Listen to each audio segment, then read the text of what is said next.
जैसे जैसे चुनाव नजदीक आ रहे हैं वैसे वैसे राजनीतिक दल जातीय समीकरणों की बिसात बिछाने में जुट गए हैं। हाल ही में बीजेपी ने अपने प्रदेश अध्यक्ष ओपी धनखड़ को बदलकर ओबीसी समाज से नायब सैनी को प्रदेश की कमान सौंपी है। इसी क्रम में अब कांग्रेस के सीनियर नेताओं ने भी ओबीसी समाज से लोकसभा में टिकट देने की मांग की है। सोनीपत में आयोजित प्रेस वार्ता को संबोधित करते हुए कांग्रेस के वरिष्ठ नेता और पूर्व मंत्री सुभाष बत्रा ने सोनीपत और रोहतक दोनों सीटों में से किसी एक सीट पर ओबीसी समाज के लिए टिकट देने की बड़ी मांग हाईकमान से कर दी है। इतना ही नहीं, पूर्व मंत्री सुभाष बत्रा ने यहां कांग्रेस के वरिष्ठ नेता अनिल सैनी को प्रबल दावेदार भी बता दिया। सुनिए उन्होंने क्या कहा। एड्रेस करने का आज मेन मुद्दा है ओबीसी का। और रोहतक में पीछे एक बहुत बड़ा प्रोग्राम हुआ था जिसमें शैलजा बहन जी भी आई थी और बड़े लीडर भी आए थे, जिसको अनिल सैनी जी ने ऑर्गेनाइज किया था। और उसके अंदर ये मांग रखी गई थी कि एक सीट रोहतक और सोनीपत में से ओबीसी समाज के लोगों को मिलनी चाहिए। और मेरा तो मत ये है, मैं तो ये कहता हूँ कि आज कांग्रेस ही एक ऐसी पार्टी है जो सेकुलरिज्म के ऊपर टिकी हुई है, जिसकी बेसमेंट जो है वो धर्मनिरपेक्षता के ऊपर है। हम चाहते हैं कि सभी जातियों को साथ लेके चलें, हर किसी को समानता के हिसाब से उसका हक मिले। और इसीलिए मैं अक्सर कहता रहता हूँ कि भाई 2 सीटें तो दलित समाज के लिए सुरक्षित हैं। और इसी तरह से आप समानता के हिसाब से आज सोनीपत पार्लियामेंट्री हलके में मेरे हिसाब से कम 6 से 6.5 लाख वोट ओबीसी समाज का है। चलो जितना भी है मेरे पास जो फिगर है।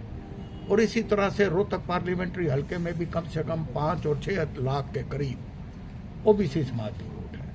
तो इसलिए मैं ये कहता हूँ कि कांग्रेस पार्टी हमेशा से, राहुल गांधी जी हमेशा बात ओबीसी की करते हैं, दलित समाज की करते हैं, सभी को साथ लेके चलने की बात करते हैं। यही हमारा नारा है कांग्रेस पार्टी का। तो आज पूर्व मंत्री सुभाष बत्रा ने इस दौरान बीजेपी सरकार पर भी बड़ा निशाना साधा और कहा कि आज बीजेपी हर मोर्चे पर विफल है। साथ ही उन्होंने कहा कि बीजेपी ने ओबीसी कार्ड खेलने के लिए नायब सैनी को प्रदेश अध्यक्ष बनाया है। जो आज की मौजूदा भारतीय जनता पार्टी की सरकार है वो बुरी तरह से हर मुद्दे के ऊपर, हर इशू के ऊपर विफल हो गई है। आज देखो एम्प्लॉय सड़कों पे है, महंगाई चरम सीमा पे है, अनएम्प्लॉयमेंट आज पूरे देश के अंदर नंबर 1 पे है। आज लॉ एंड ऑर्डर बिल्कुल चरमरा चुका है। रोज़ाना वारदातें, आप मेरे पास तो होम का महकमा रहा है, रोज़ाना कितनी वारदातें हो रही हैं। तो आज हर इशू पे जहाँ किसान देश का 1 साल से ऊपर सड़कों पे बैठा रहा और कितने किसान बेचारे मर गए, खुदकशी कर ली उन्होंने। आज किसान, मजदूर, व्यापारी, एम्प्लॉई, हर वर्ग बुरी तरह से त्रस्त है इस मौजूदा सरकार से। इसलिए मैं ये कहता हूँ कि कांग्रेस और भारतीय जनता पार्टी तो उनके तो 2 इशू हैं, धर्म या कास्ट के नाम के ऊपर राजनीति करते हैं। और कांग्रेस पार्टी एक धर्मनिरपेक्षता के ऊपर निर्भर करने वाली और सभी जातियों को साथ लेके चलने वाली पार्टी है, जिसका नेतृत्व सोनिया जी, राहुल जी, खड़गे साहब ये लोग करते हैं। और इनका पुराना अगर आप इतिहास देखो तो फ्रीडम मूवमेंट से जुड़ा हुआ इतिहास है। तो मैं यही बात कहना चाहता हूँ कि कांग्रेस पार्टी, आपने सवाल किया आपने कि कांग्रेस पार्टी 2014 में उसकी हार के कारण क्या थे। कुछ तो कारण रहे होंगे, हो सकता है कि हम कुछ इश्यूज में भटक गए हों, नंबर 1। नंबर 2, ये बीजेपी सरकार का जो एजेंडा है, धार्मिक एजेंडा, अब चला तो इशू था, मैं इसको लंबी उसमें नहीं जाना चाहता। अन्ना हजारे साहब ने एक मंच तैयार किया था अपोजिशन की पार्टीज ने। तो इसलिए एजेंडा हमारा, क्योंकि इलेक्शन लोकसभा के सर पे है, और एजेंडा यही है कि ओबीसी को एक सीट 2 में से दी जाए और पूरे प्रदेश के अंदर लोकसभा में 2 ओबीसी समाज को, 2 दलित समाज को सीट दी जाए। और यही मैं हमेशा कहता आया हूँ। और मैंने तो इवन एक पंजाबी के नाते पंजाबी समाज के लिए भी 2 सीटों की डिमांड की है। वहाँ भी मैंने कहा एक कुरुक्षेत्र एक फरीदाबाद सीटें, जहाँ से कुरुक्षेत्र से सरदार हरपाल सिंह और फरीदाबाद से चौधरी भजन लाल कहाँ से चले और कहाँ से जाके चुनाव लड़ा और दोनों विजयी रहे। और इसलिए हमारा जो आज स्ट्रेस है कि आज ओबीसी समाज जो है, जिसमें सैनी समाज हैं, जिसमें खाती लोहार हैं, जिसमें 36 जाति के लोग हैं, कश्यप हैं, जिसमें जांगड़ा हैं, जिसमें आपके मुसलमान हैं, मोमडन्स हैं, तो सभी जातियां आज अहीर हैं। अब आज पूरे प्रदेश के अंदर कोई पार्लियामेंट्री हल्का उठा कर देख लो, 5 से 6 लाख मिनिमम वोट है इनका, लेकिन आज हैं कहाँ? कहीं भी नहीं है। इसलिए हम प्रैक्टिकल बात करते हैं। अनिल सैनी जी मेरे साथ बैठे हैं, सतपाल चौहान जी बैठे हैं। Anil Saini all India backward cell के कोऑर्डिनेटर हैं, यूपी के प्रभारी हैं, अमेठी कॉन्स्टिट्यूंसी इनके जिम्मेवारी लगाई हुई है, तो बड़े लीडर हैं। तो आज सभी लोग आपके बीच में बैठे हैं। सतपाल चौहान ऑल इंडिया राजपूत समाज के बत्रा जी, जिस प्रकार से 2024 के चुनाव को लेकर सभी पार्टियां मैदान में हैं, तैयारियां जुटी हुई हैं, लेकिन कांग्रेस पार्टी का अपना संगठन जो है गुटबाजी, वो लगातार सामने देखी जा रही है। सोनीपत में सम्मेलन करते हैं, दलित सम्मेलन हुआ, इससे पहले शैलजा जी ने किया, तो वहाँ पर सोनीपत के ही विधायक सम्मिलित नहीं होते। अब हाल में ही हुड्डा गुट ने किया, तो यहाँ पर जो है शैलजा गुट के लोग बहुत कम लोग दिखाई ही नहीं दिए, या शैलजा जी भी नहीं पहुँच पाई। ऐसा क्या मानते हैं कि गुटबाजी इतनी ज़्यादा है और 2024 की लड़ाई एक स्तर पर लड़ने की तैयारी बात कर रहे हैं? देखिए, ऐसा है कि मेरा खुद का कैरियर संगठन में बहुत लंबा रहा है। मैं 17 साल रोहतक ज़िले का प्रधान रहा हूँ, प्रदेश का महामंत्री रहा हूँ, 10-12 साल AICC का मेंबर रहा हूँ। मैं ये बताना चाहता हूँ कि जब समय आएगा, आज भी मैं दावे के साथ कह सकता हूँ, सभी लीडर एक मंच पे आएंगे, अपने अपने फील्ड में, अपने एरिया के अंदर ये काम करने लग रहे हैं। आप बीजेपी का हालत देख लो ना, जो सबसे ज़्यादा हमारे ऊपर अटैक करते हैं। आज ओम प्रकाश धनखड़ कहाँ हैं? आज एकदम नायब सैनी जी को लेके आए हैं, उससे पहले नायब सैनी कहाँ था? आज OBC कार्ड को सिर्फ खेलने के लिए, कागज़ों में दिखाने के लिए, आज मैं पढ़ रहा था किसी अखबार, पहले नायब सैनी जी मिनिस्टर थे खट्टर साहब की सरकार में, क्या किया उन्होंने OBC के लिए? मेरा सीधा उन्हीं को एक सवाल है कि आप मंत्री रहते हुए आपने क्या किया? आज आपको क्योंकि बीजेपी का प्रदेश अध्यक्ष बनाया है, तो आपको OBC याद आने लग गए। तो मेरे कहने का मतलब ये है कि आज ओम प्रकाश धनखड़ बनाए थे, वो जगह जगह घूम रहे थे, 1 मिनट नहीं लगा उनकी छुट्टी कर दी, सिर्फ एक कार्ड खेलने के लिए। हमारी जहाँ तक बात है, आप देख लेना, आने वाले समय के अंदर कांग्रेस पार्टी थम्पिंग मेजॉरिटी के साथ सत्ता में आएगी। सारे लीडर एक मंच पे आएंगे और कोई किसी किस्म की कोई गुटबंदी नहीं है। राहुल जी, सोनिया जी, प्रियंका जी, खड़गे साहब, ये सारे अब शैलजा जी पद यात्रा करने जा रही हैं 1 जनवरी से। कहाँ से शुरू करेंगी? अभी प्रोग्राम आपके सामने आ जाएगा। चौधरी भूपेंद्र सिंह हुड्डा अपने प्रोग्राम करने लग रहे हैं। कोई किसी के अंदर कोई डिफरेंस ही नहीं है। वक्त आने पे सारे इकट्ठे हो। बत्रा जी, जब 76-77 के नज़दीक जाली, जब नारेबाजी होती है ना, जब भीड़ इकट्ठी होती है, तो समझ लो सत्ता में आने जा रहे हैं। आज जहाँ भी ये लीडर जाते हैं, वहाँ जन सैलाब का यूं उमड़ के आ जाता है। आज दीवारें भी बीजेपी के खिलाफ बोल रही हैं। आज भ्रष्टाचार चरम सीमा पे है। आज कोई ऐसी कॉन्स्टिट्यूंसी खिड़कियाँ बनी हुई हैं कारपोरेशन के अंदर, यहाँ 10,000, यहाँ 20,000, यहाँ 50,000, यहाँ 1 लाख। भ्रष्टाचार ओपन। अगर किसी राज के अंदर अगर हुआ है करप्शन का बोलबाला, तो भारतीय जनता पार्टी है।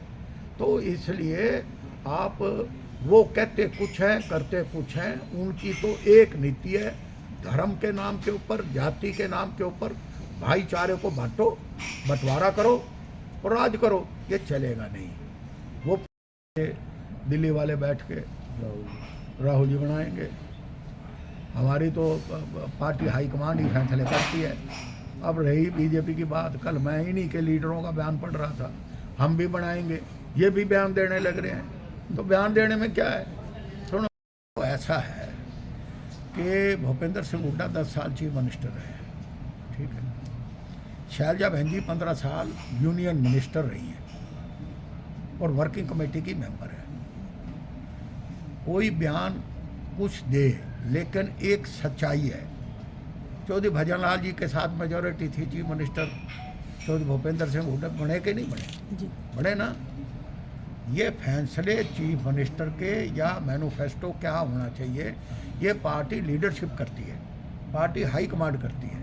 ये मैं भी कहने लग रहा हूँ। अब ये 2 दिन पहले का बयान मैंने चौधरी भूपेंद्र सिंह हुड्डा का खुद पढ़ा है। उन्होंने भी कहा है कि ये पार्टी फैसला करेगी, हाई कमांड फैसला करेगी। जहाँ तक 2 बनेंगे 4 बनेंगे, ये आदमी की अपनी अभिव्यक्ति है, अपने विचार हैं। ये जो विचार उन्होंने रखे हैं ये उनके खुद के हैं, बाकी फैसला तो पार्टी लीडरशिप करेगी। सैनी पहले कहाँ थे जब मंत्री थे? नैम सैनी ये क्यों नहीं बताते आपको क्यों बनाया है? मैं आपके माध्यम से एक सवाल उन्हीं से पूछना चाहता हूँ, आपको क्यों बनाया? आपके क्या सुराग के पंख लग गए कि जो आपको ही चुना उन्होंने? इसलिए चुना ना, ओबीसी कार्ड खेलने के लिए। नैब सिंह सैनी जब पहले मंत्री थे उन्होंने क्या किया ओबीसी के लिए? पहले बयान नहीं देते थे। पहले तो एक ही चीज़ थी, मुख्यमंत्री मनोहर लाल जी खट्टर। आज एक बीजेपी एक सेंट्रलाइज्ड पार्टी बन चुकी है। आज मंत्रियों की कोई पोजीशन नहीं है। आप अनिल भाई साहब को देख लो और चीफ मिनिस्टर को देख लो, रोज़ाना इनकी स्टेटमेंट्स, कभी हेल्थ के ऊपर, कभी होम के ऊपर। सिर्फ एक ही बात अनिल भाई साहब कहते हैं, मैं गब्बर सिंह हूँ। मैं हमेशा कहता हूँ कि इन्होंने कभी गब्बर सिंह का किरदार देखा? गब्बर सिंह का किरदार क्या था? आज कभी सीआईडी के इशू पे, आज एसपीज की फाइलें 4-4 महीने से लंबित पड़ी हैं होम मिनिस्ट्री के पास, होम सेक्रेटरी के पास। तो आप इनका किरदार देखिए। कांग्रेस पार्टी एक डिसिप्लिन पार्टी है। कांग्रेस का रूल भी आपने देखा है और बीजेपी का रूल भी आपने देखा है। इनके अंदर, हमारे अंदर इनके साथ कोई समानता नहीं है। ये तो भ्रष्टाचार से लिप्त है, कहते हैं अपने आप को ऑनेस्ट। आज कानून व्यवस्था बिल्कुल ख़त्म है, चौपट है। आज ड्रग्स का सेवन, आज जितने बेरोजगार जो युवक हैं आपके पैटर्न के ऊपर, आज बेरोजगारी चरम सीमा पे है, नंबर 1 है पूरे प्रदेश के अंदर। आज व्यापारी बेहद तंग है। आप किसी शोरूम में चले जाओ, बाहर निकलिए, सारी मार्केट आपके बुल के बैठे होंगे। उनकी सेल तो कोई बाजार में खरीदार तो है नहीं, लेकिन वो जीएसटी आज सबसे ज़्यादा अगर जीएसटी है तो हरियाणा में है।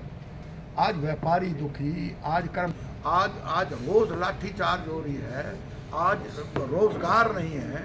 आज अच्छा, निवेश की बात करते हैं, नए उद्योगों को मैं पूछना चाहता हूँ, कोई उद्योग एक तो गिना दो जो दुष्यंत चौटाला के पास या इस मुख्यमंत्री के आने के बाद 2 सालों में एक बड़ा उद्योग बता दो जो यहाँ पर आया हो। तो फिर 75% आरक्षण कहाँ गया? वो भी खत्म। नौकरी तभी लगेगी ना कोई उद्योग आएगा तो। और जो बड़े उद्योग थे वो बंद पड़े हैं। आप एलपीएस रोहतक में सबसे बड़ा उद्योग था, आज कहाँ है? आज सारा ताला लगा हुआ है। वहाँ पे कम से कम 3 से 4 हज़ार एम्प्लॉय थे, आज सड़कों पे हैं। Where they stand. तो मेरे कहने का मतलब ये है, जितने बिजली के उत्पादन, जितने थर्मल कांग्रेस ने बनवाए थे, थर्मली ये फेल हो चुके हैं और इनका कोई काम नहीं। धर्म और जाति के नाम के ऊपर बांटने का काम है। आज हमने जो बात कही है, जो हमारा एजेंडा है, वो एजेंडा ये है कि ओबीसी समाज को, जो बात मैं कह रहा हूँ वो हम ये नहीं कह रहे कि।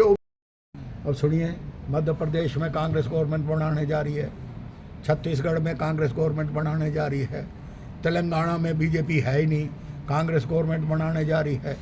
आप राजस्थान के अंदर भी आपको अचंभा होगा कि राजस्थान में भी गवर्नमेंट बनाने जा रही है। आज ये है कहाँ? आज तो ये कहीं नहीं है। आप पांचों स्टेटों के चुनाव देख लेना, Congress is sweeping, Congress is coming in power और कांग्रेस राज बनाएगी। और 3 महीने बाद लोकसभा के चुनाव आने वाले हैं, उसके अंदर भी रिजल्ट देख लेना। इन राज्यों के चुनाव का असर हरियाणा में पड़ेगा? हाँ जी, पूरा पड़ेगा, क्यों नहीं पड़ेगा। राहुल गांधी ने एक बयान दिया था, प्रधानमंत्री मैच देख